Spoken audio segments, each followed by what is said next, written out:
Mas sugere várias linhas, né, de interpretação, né? Primeiro a gente tem que analisar, né, o contexto brasileiro, né? A gente começa a olhar para o nosso país e a gente começa a entender algumas coisas, e o que a gente se propõe a falar aqui, os nossos ouvintes ali, é para que os ouvintes ouçam isso aqui, extraiam o que é bom e tentem olhar o que acontece no mundo hoje com o que não está sendo dito, com outros olhos. Por exemplo, você vê alguma coisa acontecendo e tenta olhar o porquê que é a teoria do cui bono, né? Quem ganha com isso? O que acontece? E nós não somos adeptos da teoria da conspiração. Não. Fique bem claro disso aí. Não, tem nada a ver com teoria. Isso aí é mais todo um contexto para você olhar geográfico, histórico, para você entender o que está por trás daquilo que se tem falado, né? Se tem feito, né? Uma coisa que você olha no Brasil, o porquê que a gente está... Tudo isso, como o pastor Patrick falou, cai para construção, aliás, cai para escatologia, na verdade. E aí a gente lembra o porquê que cai para a escatologia, quando a gente lembra hoje, no mundo hoje, o porquê que tem sido paulatinamente caído, né, os debates, o povo tem caído em cima da desconstrução da família, e a gente passou recentemente pelo final de semana do Dia dos Pais. Você viu as propagandas do Dia dos Pais? Quase a gente não viu, por quê? Ter sido feita uma propaganda forte para desconstrução da figura masculina. Olha o que o Gustavo está falando. Mas isso aí, a desconstrução da figura masculina, isso é um método. Isso é um poder de propaganda feito, né? Propaganda e operação psicológica. Né? E depois a gente explica um pouquinho mais sobre isso. Mas isso aí, por quê? Por que eu tô falando isso? E nós vimos isso acontecer também agora nas Olimpíadas. Né? Exato. E por que hoje tudo isso cai para a escatologia? Porque uma vez que você enfraquece a figura masculina, você enfraquece o poder. Por exemplo, quem vai para a guerra? São os homens. Quem constrói uma nação forte? Veja os Estados Unidos, foram os homens. Quem constrói grandes empresas, grandes negócios, grandes estruturas faraônicas são homens. Não tô falando que a mulher não tem esse papel, não é isso. Mas a figura masculina foi colocada por Deus para governar e para ter o poder de decisão numa família. Quando você enfraquece a figura masculina, você enfraquece uma família. Quando você enfraquece uma família, você atinge a base da sociedade. E aí, quando você atinge a base da sociedade, existe uma teoria da guerra, do estudo da guerra, que é para você derrotar o seu inimigo, o melhor é, primeiro, você fazer com que ele perca a vontade de lutar. Você vencer o inimigo sem lutar é a melhor hipótese. Já dizia o livro do Sansi, A Arte da Guerra. Depois, a segunda melhor hipótese de vencer uma guerra é você dividir o seu inimigo. Você divide para conquistar. Então, é justamente essa teoria. Você divide a família, acaba com a família que você conquistou a sociedade. Você divide vários povos. Eu tenho um público feminista, eu tenho um público LGBT, eu tenho um público machista, tenho um público extremista, eu demonizo a extrema-direita, e todos esses pessoal brigando entre si, de repente surge um apaziguador, o amor, e aí une todo mundo, entendeu? Numa causa. Isso aí, vocês podem reparar que hoje existe um partido em especial que fala sobre isso. Eu não vou citar nomes, mas o porquê? É dividir para conquistar em nome das minorias, se conquista uma população. E não quer dizer que isso é bom, muito pelo contrário. Sim. Então a gente tem que olhar tudo por outros olhos. A teoria do cui bono, quem ganha com isso? Isso.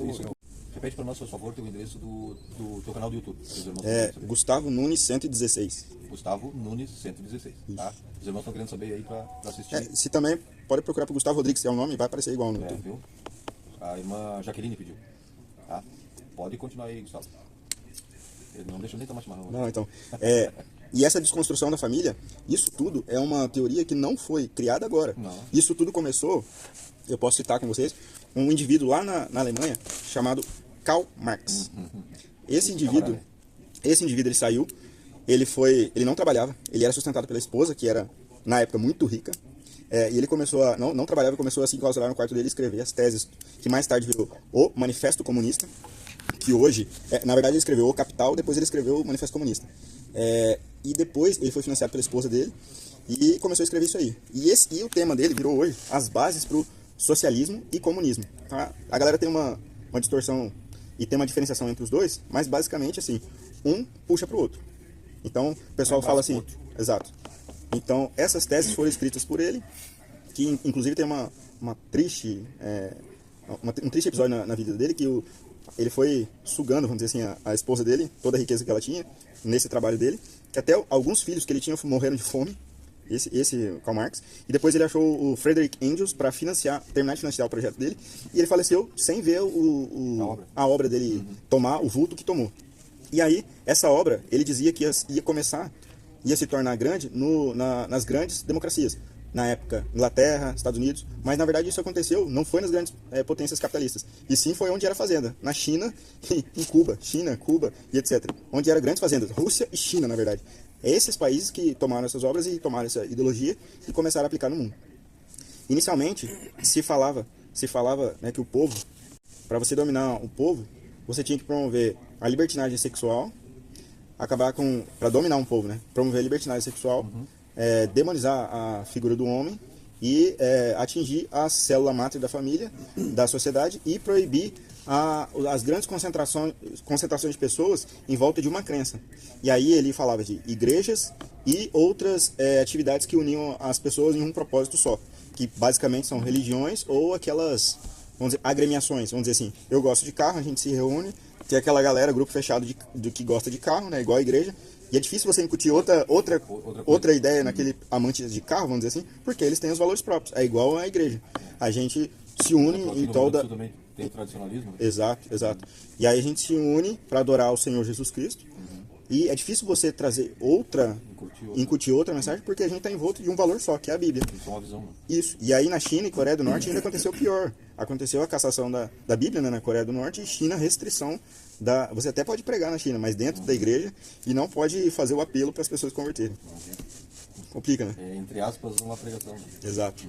E aí foi aí que começou. E aí, como é que aconteceu isso aí? Como é que trouxeram para o ocidental, né?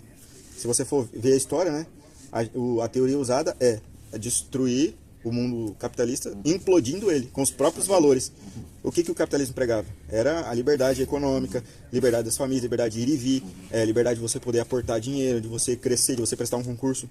E aí esses valores foram usados para que hoje a sociedade ocidental chegasse no ponto que está. Eu posso tudo porque é meu corpo, minhas regras, só que isso aí chega no objetivo de Karl Marx e Friedrich Engels, que é a destruição da família, liberdade sexual, dividir para conquistar, libertinagem. E aí você tem um povo todo dividido em vários grupinhos, e aí você consegue unificar, vamos dizer assim, alguns que são anti-valores arcaicos, que é o valor da família, entre aspas, né? Sim. Por mais que eles estejam divididos, todos eles são contra os valores arcaicos e demonizados, entre aspas, por esse pessoal, né? Que é o valor da família, da religião, do culto às tradições, do honrar pai e mãe, da família tradicional. Nunca teve tão forte isso aí. Nunca teve tão forte, exato. E aí, por que a gente cai para a escatologia, igual o pastor falou? Porque é justamente isso tem que acontecer. Tem que acontecer. É mister, né? Nós tivemos aí o STF, né? Autorizando aí Exato. o negócio da droga. E a gente sabe que, a gente não, como o Gustavo disse que não gosta de falar o nome, mas a gente sabe que o Partido do Amor, para não falar de não citar nomes, é a pólvora inicial aí, né, meus amados? É a pólvora inicial de onde nós estamos vivenciando aí nos dias de hoje, né? Então a gente sabe que a gente tem que injetar cristãos, né, na política. Tomei uma posição de que não se envolveria. Neutralidade, né? Que não se envolveria com isso. A política é coisa do mundo e eu não quero saber do mundo. Porque, na Política verdade, é coisa do diabo. eu lembro que na década de 70 e pouco, aí, quando surgiu o rádio, a TV, né? Na rádio, por exemplo, um crente não tinha rádio em casa. Sim, nem TV não podia olhar. Eu, quando me converti, era proibido Era de Satanás. olhar a televisão. Então, eu simplesmente não tinha televisão. Olha só como é que era. Então, a igreja ela assumiu uma posição neutra ao extremo. Então, permeassem pela sociedade. E na verdade, a gente que deu esse poder para Satanás. Porque nunca foi dele, na verdade. Tudo que Deus nos deixou aqui na Terra é bom para que nós usamos conforme. É igual o exemplo prático, a internet. É bom se você souber usar. Também é ruim se você não souber usar. É igual a política. Claro, com certeza. E nós não podemos demonizar nossos irmãos que estão na política, porque se não fossem eles, nós teríamos sido perseguidos há muito tempo. Há muito tempo. Certamente. Há muito tempo. Igual o presbítero falou mesmo. A TV é do diabo, não sei o que, agora a política é do diabo. Meus irmãos, nós passamos, acho que a igreja passou uns 20 anos nessa, né? E olha só a nossa representatividade agora no Congresso Nacional, entre Câmara e Senado. São muito poucos. E assim mesmo eles são ferreiros. E mesmo assim, a gente ainda tem algumas derrotas que não era pra gente ter. Sim. Então, assim, a gente tem que orar pelos nossos irmãos que estão lá. Não vou citar nomes para não fazer campanha política para nenhum, mas a gente tem que orar pelos nossos irmãos. A gente tem que mandar e-mail falando que está orando por eles, cobrar que eles votem a favor dos valores cristãos, que se mantenham, né, ali enraizados no Evangelho, porque isso é muito importante para nós. É muito importante. O cara chama aquele cara é maluco, aquele cara é louco, aquele isso, aquele. Mas, cara, depois tu começa a ver. A minha sogra, pastor? A minha sogra é tremendo como ela acompanha isso aí. Mas ela não tem filtro, né? A minha também. A minha acompanha muito. Mas ela tá sempre acompanhando, eu fico olhando. Mas olha, falavam a mesma coisa do Dr. Enéas. Eu já ia falar isso aqui. As coisas que ele diz hoje estão acontecendo. Sim. Ele era um cara fora de série pro tempo dele. Ele era à frente do tempo, né? As pessoas nem entendiam o que ele falava, de tão inteligente que o cara era. E pra você ver o que o cara, né? Sim. E hoje tá, ô Ele louco. levou meu voto, sabia? Pois é. Eu nunca votei nele porque eu achava. Votei do clima, né? Então a gente tem que entender. Então, Tem que- voltando ao tema, presbítero, eu agora, nesse momento da conversa, eu quero apresentar duas pílulas pro pessoal que está assistindo. A azul e a vermelha. É aquele do Matrix. A azul, você pode continuar no mundo que vocês estão vivendo. A vermelha, você pode conhecer o mundo como ele realmente é. É bem por aí. Para aqueles que aceitaram a azul, não tem o que fazer. Pode continuar ouvindo, né? Porque nós vamos falar de Jesus. Mas para aqueles que aceitaram a pílula vermelha, que é o Red Pill do Vamos Acordar, eu gostaria de começar um novo nível de conversa agora. Porque é o seguinte, tudo o que nós estamos falando de política, de escatologia, realmente existe. E aquilo que o presbítero estava falando, realmente existe alguma coisa. Existe alguma coisa por trás. Por quê? Porque assim, ó, eu vou pegar o gancho que o pastor falou, que a gente não acreditava que o Dr. Enéas falava a verdade, a gente achava que ele era maluco. E as pessoas tendem a pensar isso quando eles não conhecem alguma coisa. Mas por que não conhecem? Porque eu já fui assim, o pastor já foi assim, porque não é porque conhece de ser de cagar, de ser ignorante. Mas sim porque ainda não chegou o conhecimento daquilo para eles. Porque a partir do momento que você obtém aquele conhecimento, você começa a conhecer e prestar atenção. Então, o que eu quero falar agora é apresentar um novo conhecimento para vocês prestarem atenção a partir de agora, daqui para frente. Vamos lá, existe uma indústria milionária, bilionária, e por que não dizer trilionária no mundo, que é a indústria da guerra. A indústria da guerra, a indústria legalizada, né? A indústria da guerra, ela é trilionária. Então, ela move e tira presidentes e move em volta disso aí. Hoje nós estamos vendo isso aí. Claro. Porque, ó, se você for olhar, que não víamos há um tempo atrás, né? o último mandato do Donald Trump, ele ficou 4 anos no poder sem nenhuma guerra. E pelo contrário, ele finalizou uma guerra. Então, a indústria bélica estava com 4 anos de inanição, sem ganhar dinheiro, sem vender equipamento. Então, o que aconteceu? O sistema tirou ele do poder, colocou um novo presidente que assim que ele, do primeiro ano do mandato, já iniciou uma guerra. E nós vamos tecer sobre essa guerra depois. E se não fosse o bastante, uma segunda guerra ainda nesse mandato desse presidente americano. E o que nós estamos vendo hoje? Além disso, por que eu disse que a gente ignora o que a gente desconhece? Por quê? A outra indústria que é famosa e é bilionária é a indústria do cinema. Por que eu estou falando de indústria do cinema? Porque hoje Hollywood é financiada pela CIA, FBI e outras agências de inteligência americana, principalmente CIA e FBI. Por quê? Porque a Hollywood é uma indústria de controlar massas, de fazer operações psicológicas, controlar massas e modelar comportamentos. Porque assim, ó, você já se parou, pensa agora o que eu vou falar, você já parou para prestar atenção numa coisa acontecendo na sua vida real que você falou assim, caraca, parece igual filme. Exatamente esse é o propósito de Hollywood, é trazer normalidade para o que os controladores do mundo querem fazer, para você agir exatamente como no filme. É por isso que serve essa indústria bilionária de Hollywood. Então, ou seja, tu sabe que me instalou uma coisa que não te... E com isso, os absurdos, né? Se tornam normal. Exato. Se tornam normal. Exato. Ainda esses dias eu tava vendo na TV uma apresentação de um cara lá que se diz mágico. E o cara se transformava numa zebra, num animal em público. E aí a gente vê o pacto satânico. E hoje esses caras são chamados de metamorfos. Não sei se tu já ouviu falar. E tá assim o cara na TV, na cara dura. E o pessoal aplaude, achando que é super normal. Exato. E aí eu lembro das histórias de quando eu era criança sobre do meu pai, do meu avô, que viu o lobisomem, que isso e aquilo. Exato. E o cara não entendia, isso é sacanagem. Isso não existe. Não existe. E aí agora o cara tá vendo na TV, cara. Não, isso que o pastor falou é muito real. E aí, para não ficar só em palavras, vamos aos fatos, né? Nos Estados Unidos, a gente viu, presta atenção nisso que eu vou falar. No ano de 2022, outubro, o pessoal da cidade de Ohio fizeram uma encenação para um filme em Ohio, onde alguns vagões descarrilhavam e soltavam uma substância química e a população tinha que ser evacuada. Isso no filme de Hollywood, dessa empresa que eu falei que é financiada pela FBI e CIA.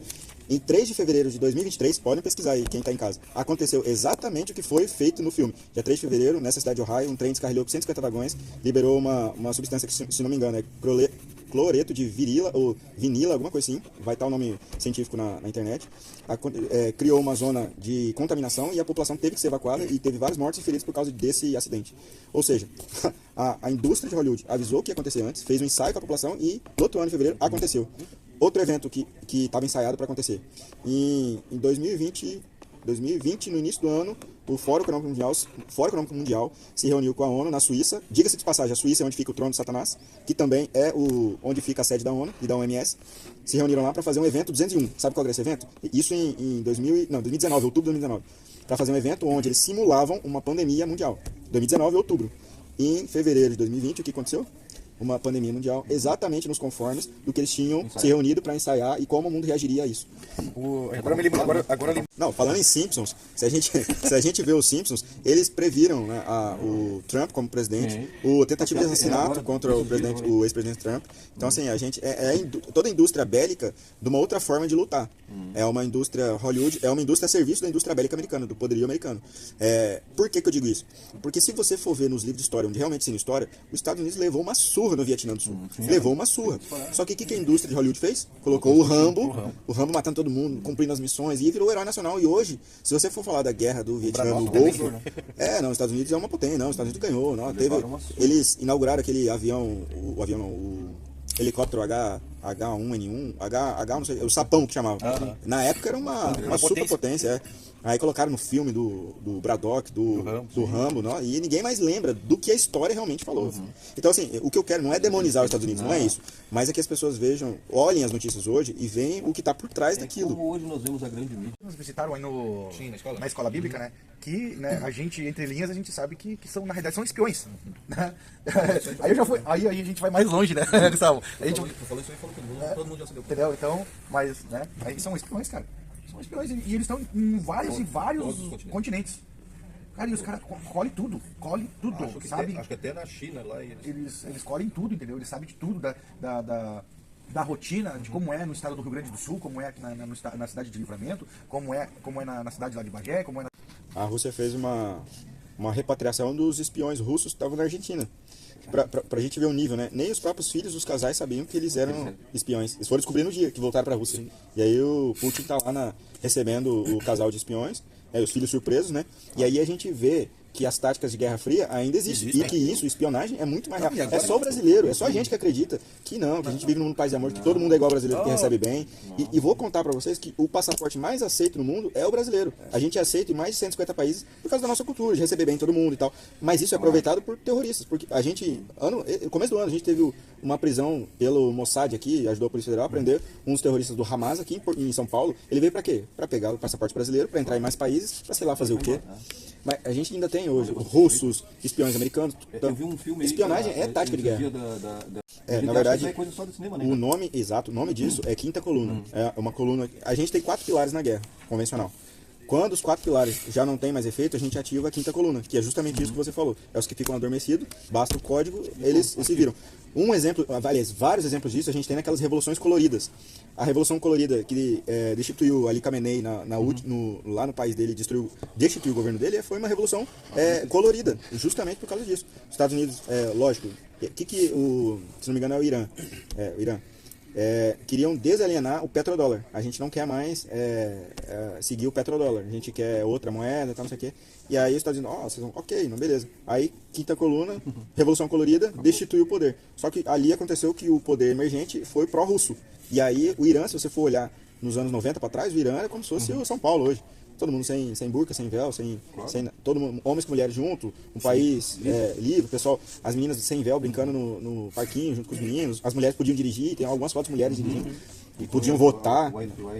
Isso. Aí depois da mudança de regime por uma revolução colorida, que acendeu um governo pró-russo, aí eles instituíram a democracia teocrática do islamismo. E aí a gente vê o que tem hoje, né? O pessoal, as mulheres perderam seu direito, praticamente são propriedades dos maridos, né, onde ela não pode fazer nada. E aí, basicamente, a cessão de direitos ao governo, o governo é responsável por tudo, e ao financiamento de vários proxies que a gente fala, né? O que são proxies, né? É como se eu sou uma nação, o pastor é outro, o presbítero é outro. A gente tem divergência, mas a gente não quer brigar um contra o outro. A gente financia, a gente terceiriza a nossa guerra para os outros lutarem pela gente, enquanto a gente fica nos embargos econômicos. Isso que são os proxies, é o que a gente vê hoje. O Irã financia o Hezbollah e Hamas, e os do Iêmen, o Houthis, para lutarem pela causa árabe islâmica, né? Enquanto o Irã até então estava intacto no terreno. Agora a gente está vendo uma evolução das tensões ali. Mas é isso. E aí que é para onde é que vem, para onde é que a gente está vendo que vai acontecer, né? E aí, aconteceu o Apocalipse. Exato, e aí a gente vê o eixo, né? Quando a gente vê na Bíblia essa passagem, a gente vai ler assim, a nação do extremo norte. Se você fizer pegar o globo terrestre hoje, com a declinação magnética da carta, você traçar o extremo norte, você vai chegar na China e Rússia. E se você, na verdade, você vai pegar a Índia, China e Rússia. Se você traçar o norte ali, você vai ter o que precisa para o exército marchar pelo rio Eufrates até Israel? Você precisa que Turquia, Irã, Iraque, China, Rússia, Índia, todos deem passagem, ou seja, provavelmente eles vão estar do mesmo lado, para eles deem passagem por terra, para esse exército avançar contra Israel. E aí, qual era a quantidade mesmo, Marcelo, do exército? Que tá ali, agora eu não lembro. 200 milhões. 200 milhões. 200 milhões. Imagina naquela época, não existia nem no Globo essa profecia. Exato. Mas aí a gente volta no tema que eu disse que a gente ia falar depois, sobre a guerra que nós estamos vendo hoje. Então, o pessoal pode avaliar as duas guerras que estão acontecendo hoje pelo espectro geográfico político, que não está errado. Por exemplo, geográfico político a Rússia começou em Kiev, pelos czares, depois dominaram os czares dominaram todo o extremo oriente, depois se dividiram, a União Soviética se desintegrou, a Ucrânia doou as armas nucleares que eles tinham herdado da União Soviética de volta para a Rússia em troca disso fez o tratado para deixar a Ucrânia como país independente, e isso é o contexto histórico, e não está errado. Agora eu vou falar o que está por trás disso aí. Na eleição, o que aconteceu inicialmente? Vocês lembram que o presidente Trump sofreu 2 processos de impeachment, um enquanto ele estava no poder, e outro logo depois de ele ter saído do poder, o pessoal queria caçar ele já tinha saído do poder. O que aconteceu? Ele tentou retirar o apoio das empresas americanas que estavam fazendo financiamento do gás natural na Ucrânia, através da empresa chamada Burisma. Procurem aí, quem está em casa, podem procurar Burisma, empresa Burisma, e procurem Burisma e Malware, é uma cidade americana. Malware ou Malware. É a cidade americana onde o presidente Biden nasceu. E aí, o presidente Trump estava, na época, tentando tirar o apoio financeiro dos Estados Unidos para essa empresa. Por quê? Porque o presidente Trump, ele tem não é negado para ninguém, mas ele tem uma simpatia pelo presidente Putin. É errado? Não sei. Na teoria das grandes nações, não tem errado nem certo, nem bonzinho nem mocinho. Todas as grandes potências, países, estados nacionais, têm seus objetivos nacionais. Exemplo, o Brasil quer se consolidar no mundo como grande exportador de commodities e ser uma potência mundial conhecida nisso aí. Carne, grãos, país do futebol, etc. Isso é como a gente se projeta no mundo. E é por isso que nós temos a paz que nós temos, que nós ajudamos todo mundo. Só que lá pra cima não é bem assim. Então há uma guerra fria, certamente, hoje, dos Estados Unidos e Rússia. E aí o que aconteceu? Nisso do Trump tentar tirar o apoio do presidente Biden, isso aí é o filho dele, vou falar já. Tentar tirar o apoio dessa empresa lá na Ucrânia, o sistema falou o quê? Não, tira o Trump. Vem o quê? Vem Biden. Coincidentemente, a empresa dele é do filho dele, essa Burisma. Tem ligação com o filho dele. E essa empresa é do quê? De gás natural. De fornecimento de gás natural para a União Europeia. Só que, nessa mesma época, a Rússia tinha feito um tratado com a União Europeia de fornecimento de gás natural pela Rússia, cortando a Polônia, etc., e fornecimento pela Rússia à União Soviética. A União Europeia. Só que, lá é muito frio, as pessoas morrem de frio lá, né? Lá, se você não tiver... Não existe, né? Claro, se você não tiver gás natural lá, as pessoas morrem. Mas assim, a Europa já encomendava 60% do gás natural da Rússia. Se a Rússia terminasse isso aí, ia ficar com 80% do gás natural vindo da Rússia. O que eu estou falando? E isso é para assistência ouvir e entender. Se eu domino, monopolizo o gás natural, que querendo ou não é condição para sobrevivência, eu controlo não só o país, mas eu controlo a Europa inteira. E os Estados Unidos não é bom nem nada, já sacou isso aí, tirou o Trump, colocou o Biden e financiou uma guerra para que isso cortasse o monopólio da Rússia sobre a Europa. Porque como se diz assim, não, eu não quero que o Putin mande vocês, antes que mande eu do que ele. Aí o que aconteceu? Só que assim, no mundo da geopolítica, no mundo da geopolítica, eu não posso simplesmente falar assim, eu não quero que isso aconteça, eu vou brigar com você. Não. Vai por trás da cortina. Eu tenho que ter, porque nos Estados Unidos funciona assim, eu não posso, presidente americano, decidir fazer uma guerra, não posso. Eu tenho que ter o quê? Comoção nacional. Tem que ter comoção nacional, a população ser favorável à minha causa, pressionar os políticos pressionar o Congresso, para o Congresso autorizar. Tá? Todas as guerras foram assim. Se a gente voltar lá, Segunda Guerra Mundial, os Estados Unidos entrou como? Incidente de Pearl Harbor, o Japão atingiu Pearl Harbor, o Congresso autorizou, os Estados Unidos entrou na guerra. Golfo, a guerra do Golfo Pérsico, mais de... Não, do Kuwait não, mas sim acabei de falar. Vietnã do Sul. O Vietnã. Os Estados Unidos não tinha nada que ver. A Rússia estava lá, não tinha nada que ver. Os Estados Unidos mandou umas embarcações de guerra lá pro outro lado do mundo, foi atingido, aí eles falaram, estão me atacando aqui, vamos entrar na guerra. Entraram na guerra, porque o Congresso autorizou, porque a população pediu. Todas as guerras que os Estados Unidos entrou foi assim. Afeganistão, mesma coisa. Incidente das Torres Gêmeas, comoção nacional, o Congresso autorizou, eles foram lá, Iraque entraram. Exatamente. Então, eles tinham que arrumar um álibi para entrar. Qual foi isso? Ucrânia, vem para a OTAN. O Putin já havia dito, isso não vai acontecer. Claro. Não, vem Ucrânia, vai ser. Não, e eu não vou deixar acontecer. Pagaram para ver. Os Estados Unidos precisava de um agente provocador, que a gente fala agente provocador na teoria do direito internacional. A Ucrânia, primeiro que o presidente ucraniano foi trocado nesse período. E aí quem sobe na Ucrânia é um ator. Não era nem político, era um ator. Então aí você já começa a suspeitar, né? Um cara que a especialidade dele é fingir. Já, aí beleza. O cara emergiu, o presidente ucraniano é um ator.